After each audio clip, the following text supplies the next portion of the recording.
Welcome back to another video, and today guys I am with some Property Circle members who are leading the way for women in property. Now, women in property, there's not many. The Property Circle, I have hundreds of members who are women, and today I am going to see their latest venture and talk to them about some of the things that they find difficult, some of the things that they find positive about being a woman in property. Now obviously my Isabella, to me, is probably one of the most powerful women in the UK in property. It's just that she doesn't come on the channel. But when she does, takeover season.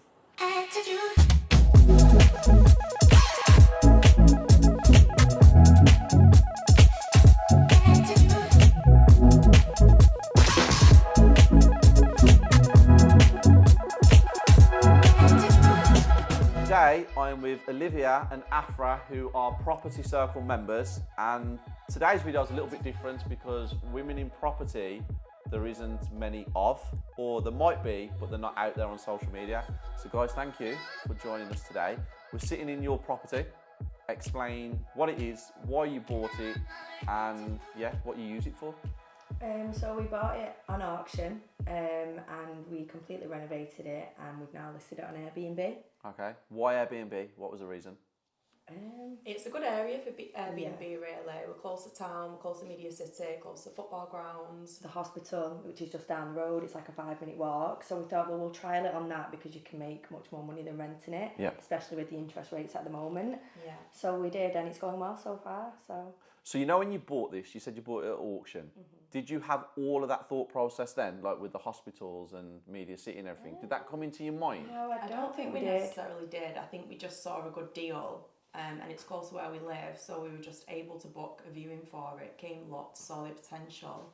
Yeah, and we just wanted to start building a portfolio of buy-to-let, so I think that was probably the initial at first. And then it was when we was in the area and speaking to other people. We know someone who's got a flat down the road who does Airbnb with it near the hospital, so we just thought we'd try it out on there. Well, you did it completely different because a lot of people do rent to rent and then Airbnb. You actually bought this for yourselves, didn't you? Yeah. We did look in rent to rent, but yeah. I'm not a huge fan of rent to rent. Guys, you know, rent to rent is not my thing. I don't like it. A lot of people out there doing it correctly, but I don't think it's a long-term strategy personally. So when you bought this, it's a 2-bedroom apartment in Manchester. Did you know it was a bargain? Yeah, because we looked at sold in the area, and I think there was one that had sold that was only a 1-bed that had sold the previous year for 140, and obviously it was on for 100, so we thought there's got to be some money in it here. Yeah. And experience, where was you at that point when you bought this? So we'd done one flip previously, which we kind of just winged at the start, didn't we? We did. It was our first one. We probably thought it was going to be easier than it was. Yeah, everyone thinks that. Yeah. We had a lot of people who helped us along the way, but there were a lot of things that went wrong as well. But without that, we wouldn't have been in a position to do this. So we're really glad we did it because we know so much now. Yeah, and obviously this is a lot smaller. Yeah. So we thought if we've done a flip on a 3-bed, then we can do... Surely we can do a 3-bed flat. Did you make money on the flip? Yeah, on the flip of the house. Yeah. Yes. What did you make? 60 grand. On your first ever flip? Yeah. And you winged it? Okay. That's pretty cool. Did you sell it? When did you sell that property? It completed Feb 22. Okay, so you was in the bubble as well, where everyone was buying everything. Okay, yeah, that doesn't make it any easier or anything like that. I'm just saying prices were quite high. Yeah, they Obviously, they're leveling out a little bit now. Our first offer we got on it was 15 grand over asking price. We were like, what the hell? Yeah, it was crazy. And then from that money from there, you jumped straight into this one. Yeah. Was it quick or was it? No, it wasn't. You left it for a while. The process was very stressful and so, long. You know, you sold it in February, I think you said. You completed. Yeah. When did this one complete? July. Okay, so it was within... Well, sorry, I thought you meant like this whole flat. No, so 4 to 5 months you was already into the next one? Yeah.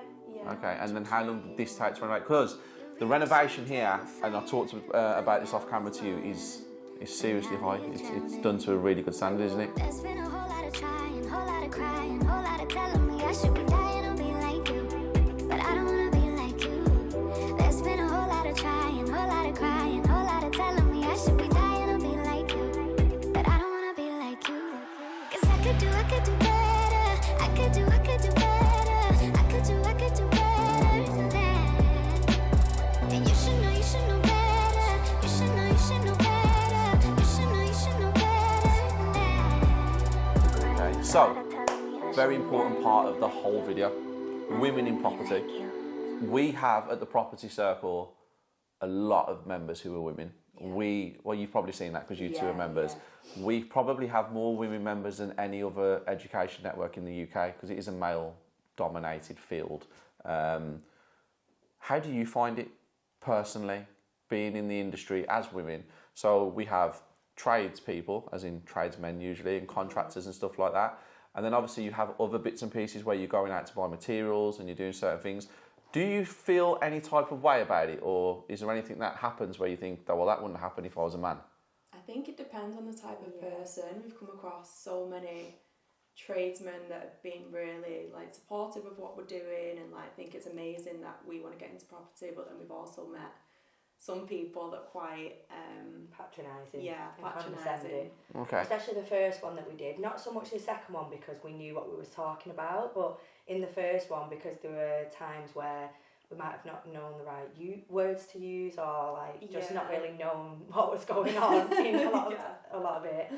They would then come across like really patronising, whereas the second time around we didn't really find it. Okay, so with more experience, it's gotten easier. Yeah, like and confidence. People were more like, oh my god, as if you have done this, like the second time, whereas the first time it was, what, you two think you're going to do this? And it always comes across like that because obviously when you first set out to do something, you actually genuinely don't know a lot. Yeah. Even though you've probably got yourselves educated and you've watched YouTube videos and you've probably done certain things, still doing it is completely different. Yeah. Obviously, when you did this one, I bet you guys came in and said, right, this is what needs doing, and you had a list of everything. It was a lot more like that this time because the first time round we were asking kind of their opinion as well, and that's just like we've just got mugs stamped on our head because they're like, oh, I'm just going to take them for a ride. Of course, yeah.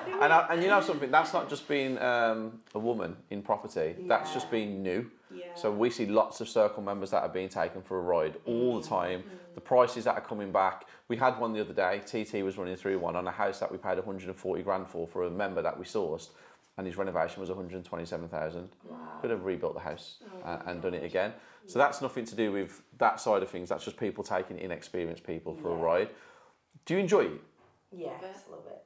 Like, love it because it's earning you money, or do you love it because you see the change, or is it a bit of both? A bit of both, but for me, definitely more. I love doing the renovations. Like, we can't wait to do another one. We'll plan out in our head what we're going to do and what will look good, and let's try this kitchen this time, and we love that process. It's all learning, isn't it? Learning experience. Yeah, we like taking something.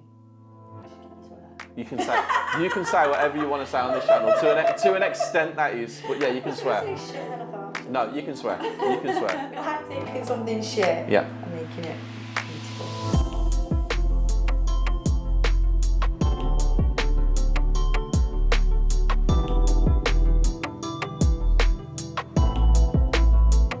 Another thing that I know, going to embarrass you a little bit here. I don't know anything about your past or anything, guys. That's not what I'm talking about. When you first came to one of my events in Manchester, you were super shy. I actually had to come over and speak to you guys. Not saying you had to come and speak to me, but I came over because I saw how shy you actually was. Now, obviously, I've met you multiple times and it's easy. You're more relaxed now. Do you find it hard at networking events? Yeah, definitely. I think when you first walk in the room, it's difficult, but once you've been there and you spoke to that first person, it just flows from there, doesn't it? It's weird because I would have myself down as a really confident person, but when I'm put into situations like that, and I'm really not good at public speaking either, so like if I knew loads of people were watching me speaking, even though I'm confident, I'd hate that. So it's weird. So I guess going into a networking event where there's loads of people you don't know, it's a bit like... I think because a lot of women go to the Property Circle, we always tend to gravitate towards the girls first, and then we'll chat to the girls, and then we'll just end up speaking to everyone, don't we? Yeah, I think that what we've created with the Property Circle is a very relaxed environment, and we try to make it relaxed. And everybody can speak. I always try and push. I mean, if you two ever want to speak at the seminar, on stage in front of 400 people. That would get your confidence out there after what you just said. But no, I think it's really important that people see women doing amazing things in property, because I know a lot of women that are doing amazing things in property. My Isabella does amazing things in property. She's just not on the camera. I think it's important that you guys get it across and show. But I also really feel that because you're women in property and you're doing extremely well so far and everything's going really smooth for you, it's nice for you to say, yes, we are women in property, but we don't want to be treated any different to anyone else. We don't want to be put on a pedestal because we're women. We're here because we deserve to be here. We put the hard work in. The numbers speak for themselves. That's key. We've talked about your first one making £60,000. This one, I know the numbers. Tell me the numbers so everybody at home can hear it and how it works. So we bought it for 100 grand on auction, paid 6 grand auction fees, so that was like 106. We spent just under 14 on the renovation, and then we got it revalued by 2 agents at 160. And we just have had our mortgage offer through, however, the valuation come back at 150, so we're currently contesting that to hopefully get the 160. Yep. 25% loan to value, so we're pretty much pulling most of our money out by a few grand maybe. Yeah. But we've already probably made that back in Airbnb anyway, so. Okay. So you mentioned contesting the valuation that the mortgage company had given you. Who advised you? Was it your mortgage broker? Did you know that? Or Yeah, we kind of knew already, because obviously the market's changing at the minute, and I think people are being a lot more conservative, yeah. Yes. So our mortgage advisor did say if it comes under 160, you can get the 2 estate agents to send an email with a report. Yep. And we did that, and they put it forward, so we should hear today actually. Okay, and you're leaving 25% in? Yes. Okay, so if you do get it at 160, then you'll get 120. Okay, I'm trying to do the math. Yeah. So, yeah. Whatever it is. Yeah. So if you do, you'll get 120, which is where you're in that figure of 120 with what you spent. Yes. So it is really an all money out deal. Pretty much. You're close to it. And like you said, the couple of grand or 3 or 4 grand that you've had to leave in, you've already probably earned back from it being Airbnb. Yeah. Wow. That is pretty incredible for 2 deals. 60 grand, all money out. There's not many people that actually do this. We go around a lot of people, we visit a lot of people, and you know the numbers sometimes don't add up to the levels. So it's impressive. And you don't need me to say it's impressive. You know yourselves how amazing it is. So future plans, I know what you're up to next, and I know what you want. I think it's really important that I ask this question because I don't think it's talked about enough. You mentioned financial freedom, and you mentioned passive income. Well, you didn't mention passive income, but passive income from your buy-to-let portfolio. What is it that you dream of? What is it you want? Like, what is the end goal? The end goal. Move into LA. We always say it. Okay. We always say we'll definitely have home in LA. Yep. We love it there. So that's on the goals. I guess just being able to have, I don't know, it sounds really cliche, but just... It's a hard question because not many people will answer this really. Like, they will not actually give their honest answer. I started for money. The whole reason I started my whole journey was because I wanted money. I wanted a level of money that would afford me to do whatever I wanted to do whenever I wanted to and buy whatever I wanted to buy. As I've got further in my journey and that has become a little bit more like this big where I can actually do certain things, now I'm like, well, I can help people now. I can add value to people's lives and still earn money from it. But from day one, my first ever property was like, I want money. And I think people are quite scared to say it. I think, like we said, we never used to want to talk about the figures we'd made because we thought, oh, do we sound like arrogant or that we're showing off? But yeah, I guess it is money because at the end of the day, money buys you that freedom. We want that nice life. We don't want to have to ever like worry about things. Obviously, I know you can worry about things. Yeah, of course. I know what you mean. That if your bills are paid and you've got money in the bank for anything that's financial, the stress and relief in people's lives is just completely cut out. Always other worries like people's healths and family members and stuff like that. But money is usually the number one stress in anyone's life. Definitely. So being able to say, I want to earn enough money where I'm not stressing about that certain thing, I think it's important that people get it across. Yeah, and I think with that as well, you can also like give that to your family as well. Like for me to give that to my mum, I'd love to do that. Yeah. You know, so, That's really nice. That's really good. Okay. Well, thank you very much for inviting us down today. And hopefully we'll see you speaking on stage at one of the seminars soon. But yeah, guys, I'll catch up with you shortly. there you have it, guys. Another video complete with some Property Circle members who happen to be women in property, and they have given you some of their views on how they have found their property journey so far.